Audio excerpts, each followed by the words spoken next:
Magandang araw sa iyo, Ma'am Mary Apple. Ito po yung ating sewing machine. Ito po yung freebies natin transformer po, ma'am. Dito po natin isasaksak yung wire ng ating sewing machine. Okay? So, sunod po natin dyan. Dito po tayo maglalagay ng sinulid, ma'am. Ayan po, makikita nyo po siya, ma'am. And at yan po ay natatanggal po, ma'am. Ito po siya. Ayan. Okay? Ayan. Then, susundan lang natin yung arrow po, ma'am. Kailangan ito po nakataas po ito, ma'am. Ayan. Dapat nakataas po ito para pumasok dito at tumunog. Ayan, may lagitik po dito, ma'am. Arrow. Lalagitik po siya o tutunog po siya pag tayo ay maglalagay ng sinulid. Huwag po tayo, ma'am, maglalagay ng sinulid na basta lang po na isampay natin ng ganyan. Kailangan tutunog po siya dito, ma'am. May lagitik po siya, ma'am. Ayan, no. Ayan, may maliit na tunog po dyan. Pag narinig nyo po yun, automatic na po siyang perfect na po yung pagkakabit natin ng sinulid. Ayan, may hook pa doon. Ayan po siya, ma'am. Sumunod naman po, dire-diretso natin dito, ma'am. Ayan, so ganyan lang po siya, ma'am. Kadaling lagyan ng sinulid mula sa itaas papunta po sa needle. Okay, then ito naman po ipapasok natin itong sinulid natin. Direction is straight line to the point, papunta sa likod po siya, ma'am. Ayan, huwag po natin kakalimutan po, ma'am. Okay, para meron po tayong guide. Ayan, so ganito lang po siya, ma'am, yung direction po ng pagpasok. Ayan, naipasok na natin yung sinulid natin sa butas ng karayom po, ma'am. Then sa ilalim, ito po siya, ma'am. Ayan. Okay, so ito yung bubina natin at saka yung winder natin, ma'am. So ganito po yung tamang paglalagay po dito, ma'am. Ito po siya. Ayan, papasok nyo lang po dito, tapos lalabas po dun sa maliit na butas. Okay po, ma'am. So tatanggalin lang natin yung mga sinulid natin yan. Ayan, so ito po siya, ma'am. May hiwa po dyan, lalabas natin dito. So yan po yung tama at saka perfect ng paglalagay ng bobbin case at bobbin winder. Ayan, tutunog din po yan, ma'am, pag tama rin po yung pagkakabit natin. Ayan, so lahat po yan na perfect natin, ma'am. Tapos iikutin natin ito para makain niya po yung sinulid sa ilalim po, ma'am. So ayan po siya, ma'am. Then kakainin niya po yung sinulid sa ilalim. Ayan, tapos papasok natin dyan. Okay, so ayan, so susubukan natin yung lahat ng design ng ating sewing machine po, ma'am.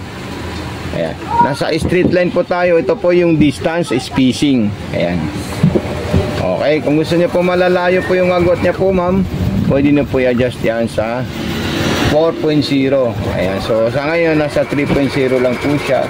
Hindi natin masyadong nilagay sa malalayong agwat. Yung normal lang po siya, ma'am, 3.0. Tamang-tama lang po siya, ma'am. Okay, tapos sa zigzag naman, pipiliin nyo lang po kung ano po yung magugustuhan nyo dyan. At pwede nyo rin po itong i-adjust. Gawin nyo mas dikit-dikit o mas malalayo. Okay, so ayan, so pwede po siya, pwede po yan i-adjust. Okay, so napakadali lang po yan i-adjust, ma'am. Ma'am Mary, napakadali lang po yan i-adjust. Tapos sa pang-embroidery naman po, napakadali lang po siya, ma'am, kasi pipili lang po tayo ng gusto nating embroidery dito. Ayan, okay.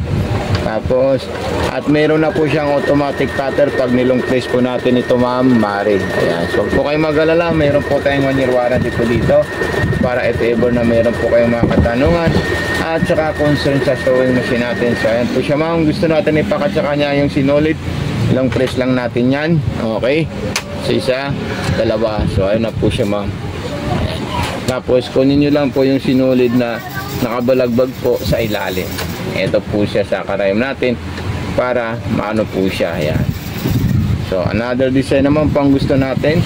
Yan, kung sa button holder naman po natin kukunin po, ma'am. So meron akong ibibigay na button holder po para libre niyo po dito, ma'am. Okay, so ito po siya, ma'am. So ganito po, ma'am, yung paggawa natin ng button holder. Ayan, lalagay natin dito yan.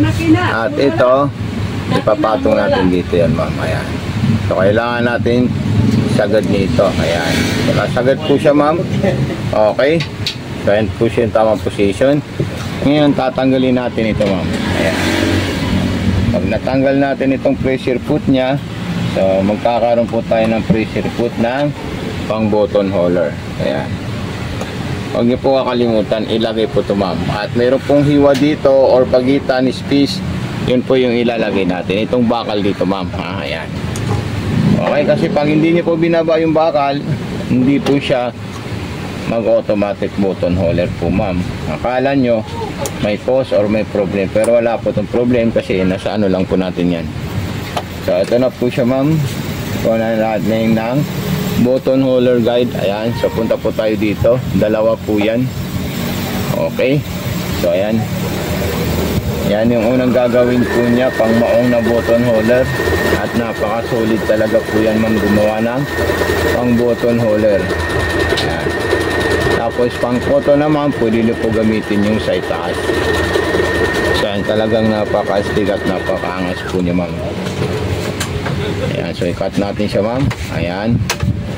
So okay, so ito na po siya ma'am. Hihiwain na lang po dito kasi meron po tayong panghiwa na kulay dilaw. Ayan, panghiwa po yan ma'am, tatanggalin na lang natin ito ma'am. Ayan. So okay, so ito kasama na po dito yan. So ito na po siya. Ayan, so napaka perfect na po siya ma'am. Okay, so maraming salamat kay Ma'am Mari. Any concern po Ma'am Mari, huwag niyo po kalimutan mag-message sa atin ma'am. Okay, thank you so much, God bless and more power po ma'am.